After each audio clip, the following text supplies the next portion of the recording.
The U.S. is tracking a big drop in tourism from around the world. Take a look at this. Travel from Canada and Mexico was down double digits in March. When it comes for vacation, I think there's other places I would rather go. You know, there's a little nationalism there, I guess, perhaps. It's not a big deal. And our dollar is a little bit on the low side.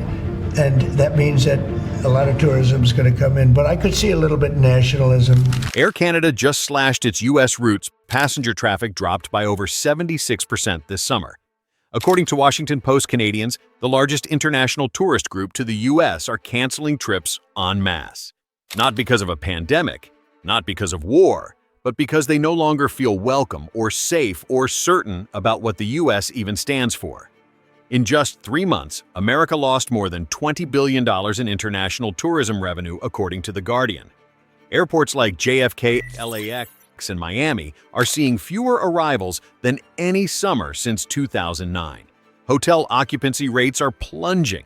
Restaurants that once buzzed with foreign travelers now echo with empty chairs. And there was no terror threat, no outbreak. Just a single brutal realization spreading across the globe: it's better to go somewhere else. This isn't a slowdown, it's a quiet exodus.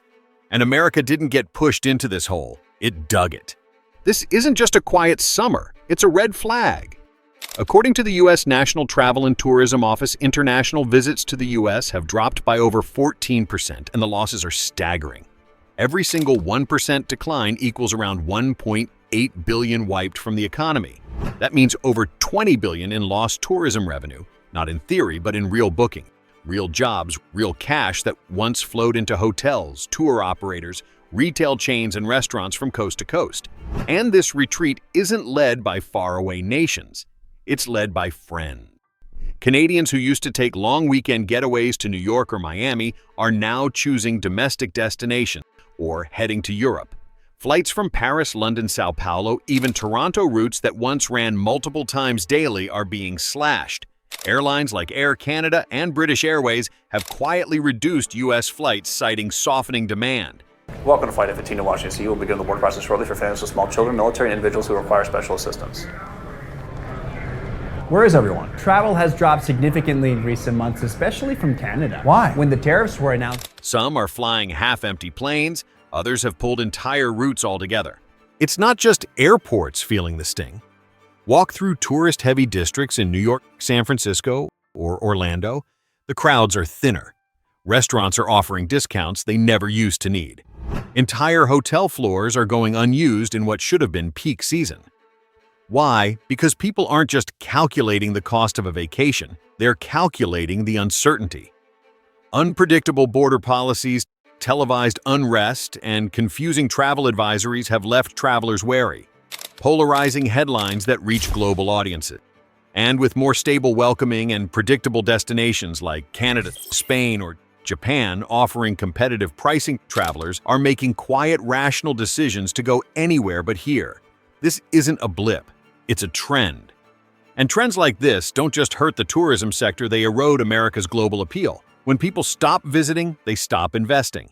The U.S. ambassador to Canada is begging Canadians to come back to the United States. Pete Hextra is going out in the press saying that the reports of phones being searched at the U.S. border, untrue. We would never do a thing like that. Please come back to the States and spend your hard-earned money. And when they stop investing, they stop believing.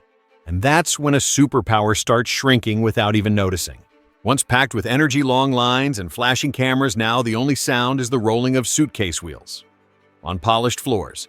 At LAX, JFK, and Miami, digital displays flicker with delayed flights while food stalls close early for lack of customers. Travelers no longer need to rush, there's no one to beat to the front. The echo of footsteps now fills spaces once buzzing with international arrivals. In Las Vegas, visitor numbers are slipping fast. Casinos, once bursting with light and noise, now dim their floors on weekdays. Hotels along the Strip offer free upgrades just to keep their rooms occupied. In Manhattan, Broadway, performers joke that they're singing to empty rows. Gift shops near Times Square are closing 2 hours early. Foot traffic has fallen so far, so fast. In New York City, the blow is even sharper. Over 3 million international visitors have vanished in just a year, according to city tourism data.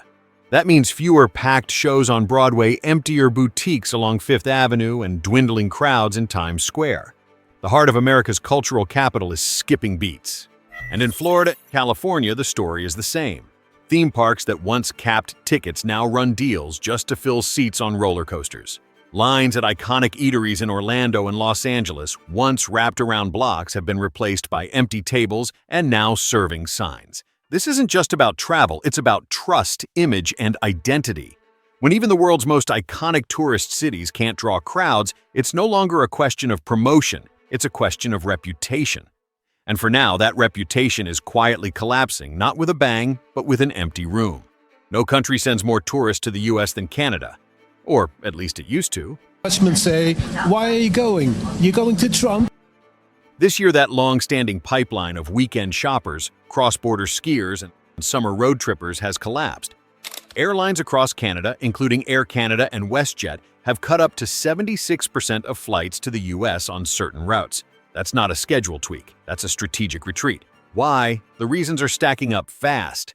Airfare has surged, making once affordable trips across the border feel like luxury escapes. Political tensions, from erratic immigration rules to televised violence, have made American cities feel less safe. And in a rare move, the Canadian government issued formal travel advisories warning citizens to be cautious when visiting certain parts of the US. The effects aren't limited to airport departure boards. They're hitting hard in places like Buffalo, NY, and Niagara Falls, towns built on Canadian foot traffic. Just a few years ago, these border cities thrived off weekend visitors. Hotels full, outlet malls buzzing, restaurants packed. Now empty storefronts, shortened business hours, locals counting the days between customers. And it's not just about money, it's about symbolism. When your closest neighbor, ally, and friend decides it's no longer worth the trip, that's not just a tourism loss. It's a credibility crisis. And America isn't losing that trust in a storm. It's leaking it slowly, flight by flight, warning by warning.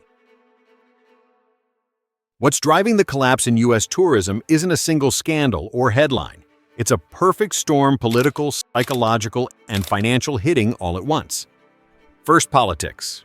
To much of the world, America now feels unpredictable. Shifting visa rules, sudden travel bans, heated diplomatic spats, even with longtime allies. Whether you're coming from Europe, Asia, or even Canada, there's a creeping sense that the US is no longer the easygoing destination it once was. Tourists aren't just looking for sights, they're looking for peace of mind. And right now, America's political climate feels anything but calm. Second, safety. Fair or not, global headlines shape global fear. Footage of mass shootings, violent protests, and political unrest dominate the narrative. Even if 99% of cities are quiet, many visitors only see the chaos. They don't want to take the risk, not with families, not on vacation. And when governments start issuing travel warnings, perceptions harden. Third, economics. Traveling to the US has simply become too expensive. Airfare is up. Hotel prices have surged. Even a basic meal in cities like New York or San Francisco now comes with sticker shock. In a global economy still reeling from inflation and currency pressures, many would-be tourists are doing the math and choosing cheaper, friendlier alternatives. It's not one thing, it's everything. And together, it's turning the US from the world's top destination into something no one expected a destination to avoid. It's not just international tourists walking away. Americans themselves are starting to opt out of their own country. Domestic travel, once the backbone of the US tourism economy, is slowing.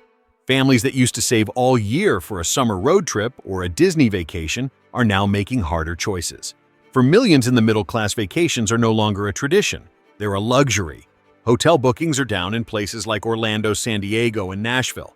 Not because demand isn't there, but because wallets are stretched. Gas is more expensive. Flights are unpredictable. Even a long weekend can run into the thousands. And when the cost of living eats into every paycheck, leisure drops to the bottom of the list. One quote now viral across platforms like TikTok and X says it all. "We used to save up to travel. Now we just try to survive the week." It's not a dramatic exit. It's a quiet resignation.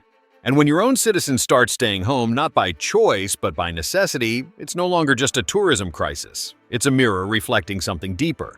An economy where dreams are shrinking one vacation at a time. Tourism doesn't vanish in a vacuum. When the travelers stop coming, the system begins to crack fast and everywhere. Airlines are the first to bleed. With fewer passengers, carriers are slashing routes, grounding planes, and laying off staff. Some cross-border flights that were once daily have been reduced to once a week or cut entirely. Smaller regional airports now echo chambers of silence. Hotels are next. Booking cancellations are piling up. Room occupancy rates have dropped to levels not seen since the early pandemic, but this time there's no virus to blame. From luxury resorts in Miami to motels near Yellowstone, vacancy signs are lighting up like warnings. Restaurants in tourist hotspots are struggling to fill tables. Waitstaff hours are being slashed. Owners are cutting menus, merging shifts, and hoping weekends will save the month. But the crowds just aren't showing up. And then come the local businesses, the souvenir shops, the bike rental kiosk, the mom-and-pop electric cart company. The tour guides who once led packed buses through landmarks now wait for walk-ins that never arrive. This isn't just a drop in revenue, it's the evaporation of livelihood in real time. And for many communities that built their entire economy around tourism, the silence isn't just unsettling, it's existential. This isn't a pandemic. No government told people to avoid America, they simply chose not to come. And that's the real crisis. There's no reopening date, no vaccine, just empty airports, silent hotels, and shuttered tour shops. In 2020, people stayed away because they had to. Now they're staying away because they want to. That shift from fear of a virus to loss of confidence is what keeps the industry awake at night.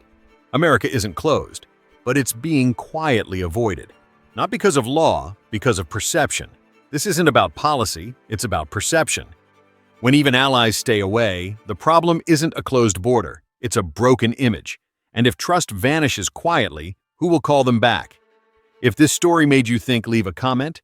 Would you still visit the US today and subscribe to the channel for more stories that cut through the silence?